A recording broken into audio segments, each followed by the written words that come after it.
Hi, my name is Ravi and I'm from CSF. Today we are here with professional race car driver Tyler Pappas. This is his F87 M2 BMW race car. Tyler, thanks for being part of the CSF booth for the PRI show this year. Really great having your car. It's awesome with the hood off, the bumper off. You know, really showcases all the CSF parts that you've been able to build into your race car. Now, you built this car yourself, correct? Yes, I own a BMW performance shop located in New Jersey, and we just took it upon ourselves to develop a new platform, and we figured that the F87 chassis was going to be like the next big track car for BMW. So we wanted to be ahead of the curve, and as a result, we presented ourselves with some challenges, and one of those challenges was cooling. For sure. So this has the N55 motor, correct? Yeah, this is the N55. The newest M2 has the S55 engine. So there are still a lot of these cars that are out there that require a cooling package, and luckily for us, CSF has been able to help us with that. Working with you all year long, we've gone through a couple of variations on your cooling system to be able to figure out what really works for a competitive driver like yourself. We have a mix in your vehicle of drop-in fit components that you can buy off the shelf, as well as some universal components that we've added into your system to really get you to the point where you can go your entire race in hot weather and stay in front of the track and win.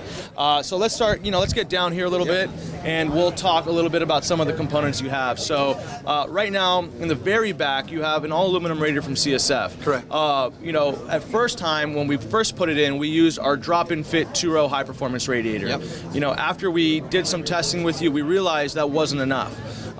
Finally, at the end, we ended up with an AC delete system. That was a 52 millimeter 2.0 rad, and it's a triple pass. Yep. And it seems, from your last race, the one you won, that was enough to keep you going and keep you at a limp mode. Yeah, definitely. Obviously, the addition of the triple pass to the radiator, or the increased capacity, as well as adding in an additional auxiliary cooler to the system, really helped bring the core temperature down and prevented heat soak. Obviously, this car is tuned. It's pushing about 485 horsepower to the wheels. Upgraded turbos, yeah, right? Upgraded turbos from pure turbos, and we're on about 21 pounds of boost.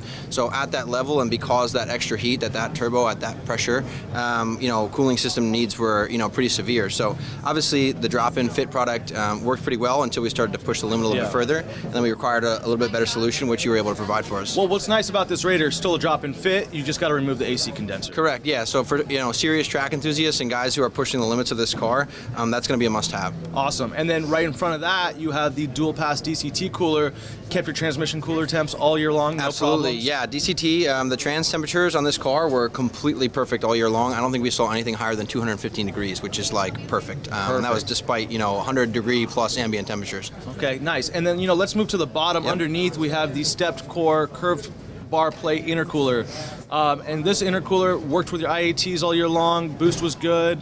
Added increased horsepower to the system, especially with those upgraded turbos. Yeah, definitely. That was a must-have. The BMW factory intercooler is plastic and metal, which obviously it's weak for one, and it doesn't really have good thermal properties. So, all the fact that has aluminum end tanks, the step design for increased capacity and flow, that definitely helped us out big time. Nice. So, one of the custom pieces you added into the system was our universal bar plate oil cooler. You put it in a V-mount setup. Yep. Just to make sure you were getting good airflow to every single cooler in the system. Now, for most people who don't know, the engine oil cooler is actually in the passenger wheel well. What Tyler has done has put in another additional auxiliary radiator there and removed it, the oil cooler, and put it directly into the center of the car, and that seems to have fixed your oil temps? Yeah, oil temps, from what I know from Pirelli World Challenge and series like that run these 235 IRs, which is an iteration or version of this car, they see oil temperatures up to 300 degrees Fahrenheit.